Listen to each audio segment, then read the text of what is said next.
Hello, I'm Vince, also known as PleasantKenobi on the internet, and today I'm going to be showing you two very exciting little things sent to me by Wizards of the Coast. So, hashtag free preview, and thank you for sending me out some cool stuff to look at. The first is this, I guess it's an Imperial, packing container, a crate, if you will. Very similar in style and the way it looks to one of the actual tabletop models of Terrain. I'm going to open that up and have a look inside. But more excitingly, I've got this to show you. This is a box of Warhammer Secret Lairs. Let's take a look. Fun fact, my camera wasn't recording as I opened this box, which has two decks in it, Imperium and the neck one. So thank you, Wizards of the Coast, for my battle box decks. But more excitingly, we've got colouring pencils. I'm getting to the Secret Lair, by the way. If you're wondering where's the Secret Lair fence, I'm getting to it.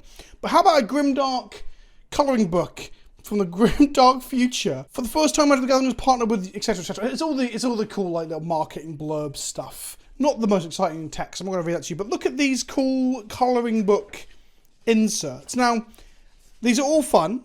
Abaddon, Silent King, Inquisitor Greyfax, and the Swarmlord. But the best one is the colouring book version of the Horus Heresy. This is so fucking cool. I love this. I love this. Get that into focus there. Look at this. I kind of want to colour it, but I also want to keep it in like pristine condition because this is a really cool collectible with like Magic the Gathering pencils and this sort of stuff. I don't know. Maybe I'll colour it on stream sometime. But now the stuff that we've all been waiting for. Let's open up the Secret Lairs. So this is the most exciting thing I've been sent in a long time because I haven't seen these. Okay, got Secret Lairs for Age of Sigmar, the Orcs, and Blood Bowl. Now, what I've got to tell you is I've been asked explicitly not to share the secret cards in each. Okay? We're going to do Orcs last because we spend the most time on the Orcs. This is going to be 40k Orcs there. And then we've got Age of Sigmar. And then we've got a Blood Bowl. Let's do it in exciting order. So, I've not seen these at all. Welcome fans to an evening of thrilling sports action, says Bob Bifford, one of the commentators from Blood Bowl. Here is the Blood Bowl Secret Lair with a gold embossed thing. Oh. Right, there's going to be a cut here where I remove the secret card, my friends. Okay, let's look directly into what's in this. We've got Approach the Second Sun, but as touchdown. So I guess you win the game by touching down twice. Is that how Blood Bowl or American football works? I'm not sure. We've then got Reroll, which is obviously the effect of re-rolling a dice in Blood Bowl. In this case, it's Rewind. Can't target spell tap up to 4 lands. And it shows us... Oh, by the way, we've got the Imperium versus the Orcs in here. And then we've got... is that a Lizard Man? Sometimes you just have to go for it. That's a very magic feeling thing too. I don't know what the flavour is here, because I'm not that into Blood Bowl. No, I played the first one on Xbox, of course. Both down. Bone Splinters. This is the sacrifice of creatures additional cost, short out creature. It looks like they're just piling on now. So, you know, throwing people at the enemy. Love it. Love it. Thrown a teammate. 2 mana for a fling. Does what it says on the tin, right? This is a troll. Some orcs around it. Throwing a goblin in the game of fantasy football. That is Blood Bowl. Perfect defense, which is Defense of the Heart. 4 mana at the beginning of your upkeep. Opponent controls 3 or more creatures. Sacrifice perfect defense, which will allow for up to 2 creature cards and put those cards on the battlefield, then shuffle. So these are all these skins, importantly. And lastly, we've got a Felwar Stone, which is the ball. Add 1 mana of any colour a land you control, and opponent controls would produce a Felwar Stone. Those are some really cool reprints. Defense of the Heart is a strong Magic the Gathering card, about $15 I think at the time of printing. Felwar Stone's also valuable. Valuable isn't playable, as in like a 2 mana rock in Commander. Obviously, Approach the Second Sun is a card that people do play, even though it's not one of my favourites. And then, like, these are a little bit lower in value in a sense, but they've all got their places, right? Like, this is a counter spell that untaps lands, so it can be a Storm card. I say this, the untap mechanic isn't good on the counter spells for the Storm mechanic. But cube cards like Bone Splinters, perhaps, and then Thrown Teammate is Fling, and Fling has got its placing. Wonderfully flavourful, and it's good to see, like, Orcs, elves, the Imperium, the Empire and humans, ogres, a Skaven here. It's our first ever Skaven card, and lizard people, I assume. But seeing a Skaven card is sweet. Next up, we have the Age of Sigmar. What's this going to say inside? I'm pretty excited for this. Oh, this is the era of war. This is the Age of Sigmar. Oh, and then we see a nice embossed Warhammer Age of Sigmar there. Right, let's cut to the cards.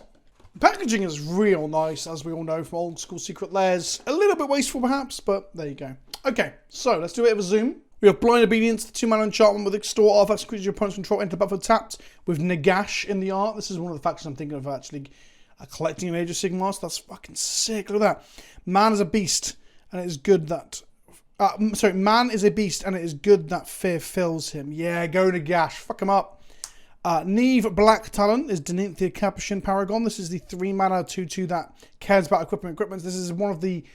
This is a Stormcast hero. I'm not really aware of the hero themselves. Who's that in the art? Oh, goblins or crawl boys there. Archeon the Everchosen, who's basically the Chaos champion in AOS. This is basically... People are going to hate me for saying this, but this is the AOS version of Abaddon, if anything. It's Najeela the Blade Blossom, though.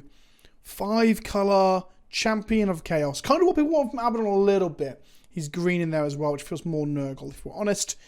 Yeah, Najeela. Good reprint. Good reprint. This is an uncommon legendary. It's not great. I still like the flavour of it being Stormcast carrying all these items and relics, but Najeela's cool.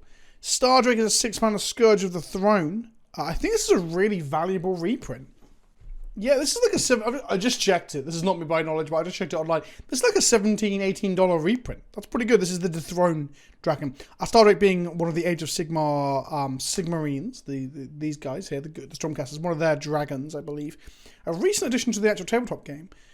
And then we actually have a Warhammer. Galmaraz the Great Shatterer. It's a Loxodon Warhammer. Not a valuable reprint, but I love that we had Loxodon Warhammer reskinned into Warhammer. The relics of the God King are many, but no other inspires as much as awe in the faithful or dread in his foes as the Loxodon Warhammer. A classic Magic the Gathering artifact reskinned into Warhammer. I love that. Yeah, these are sick. These are really sick. I think this makes me want to build like a Chaos Najeela deck, but to be fair, I've got enough 40k decks to build before I start building AOS. One more zoom back out there to get the secret airdrops for the one that I'm really excited about now. Let's go. Here we go. Whoa. That's my impression of an orc. Here we go. Because orcs are meant to sound like football hooligans. Right, a quick cut while I move the special cards so I don't get rid of it. I know I'm not showing you it because I'm not allowed to, but my god, the extra card in here is so good. I am so into it. Just the art. Woof. Okay, anyway, that's not the point. Let's talk about the stuff that's in here. Let's talk about these cards. So the front-facing card. Let's get a zoom in. The front-facing card, or the first card we're going to look at, is Orc Commando. A reskin of Merciless Executioner. 3 mana into the battlefield, each player sacrifices a creature. I love it. It's an Orc Warrior as well, from Khans of Tarkir. It's a reskin. So I like that a lot. So these are all going to be Orc reskins, I assume. Commandos differ from the usual Orcs. They still want to kill, but they just want to surprise you before they do it. No, I love that. I love it. Oh my goodness. Aggravated Assault with Captain Badrick. So he's like the pirate orc leader. Aggravated Assault here being a 3-mana enchantment with a 5-mana activation. On top of all creatures you control and gain extra combat step. Very, very orky. These throw text says, despite being more cunning than most orcs, Captain Badrock still recognizes that some plans just need more Daka. Daka being the orc word for guns, because that's the noise that guns make. Daka, Daka, Daka. Okay, next up, it's got to be a Gaz in here, come on. Makari the Lucky Grot. Oh my goodness, we're going to get a Gaz. Krenko Tin Street Kingpin. So this is the whatever it attacks, but plus one count on it, and then create number of 1/1 goblins equal to Makari's power. There we go. Playable, powerful goblin that I actually play in my Perforos deck as a Makari. So just going to replace that. Oh, yes. Ghazghull, Prophet of the War. He is Mardu. He's a reskin of Zergo Helm Smasher. I think I'm going to build this. Oh, I'm going to build this. Hastings 7/2, when it attacks each turn... it attacks each combat fable. It's indestructible as long as it's your turn. And whenever a creature dealt damage by Ghazghull this turn dies, put a +1/+1 counter on Gaz. Ghazghull Thraka is like the big war boss, and Makari is his favourite goblin. And Gaz is like one of the earliest orc characters. He is the 2nd edition leader that has been around in the game for 30 years. He's actually one of the only 2 characters I had as a kid. 3, sorry. I owned Tycho and Dante, who are 2 Blood Angels characters, and I had a Ghazghull, the old school Ghazghull. I've painted modern Ghazghull and I love him, and this art is sick as wow. I love getting new art for popular characters like Makari and Gaz. And lastly we have Devulture. The Sky, wicked. Devulture, I think, is the... what is the name of the Orc captain who has Devulture? The one who's like the leader of the Storm Boys. Oh, anyway. It's a Sky Sovereign console flagship, so it's a reasonable, decent Cuban commander ship as well. Oh, I love it. Ghazghull Thraka. Oh, here we go, boys. Here we go, here we go. So they used to be football hooligans. Then took on a kind of Mongolian vibe in second edition a little bit. Mongolian horde thing going on, which was a little bit ethnocentric, shall we say. And they've moved on beyond that now. We've still got elements of that stuff still around with the banners and like the check print thing is a very Scar, very football hooligan, very British. Yeah, they're an amalgamation of all sorts of cultural references. It feels less in bad taste now. I love the Orcs. They're one of my favourite factions in the game. And I love Gaz. Yeah, this one's actually like almost like sentimental in a weird way. I love getting a Ghazghull Thraka. So thank you to Wizards for sending this stuff out. This is the one I'm going to build out of this out of the Secret Lairs. I don't actually own a Malu deck physically right now. Black, red, and white. So Gaz gives me an excuse to make one. Thank you all for watching. Yeah, I hope you enjoyed my enthusiasm. Let me know what you think in the comment section below. I'll see you all soon. Ta-ta for now.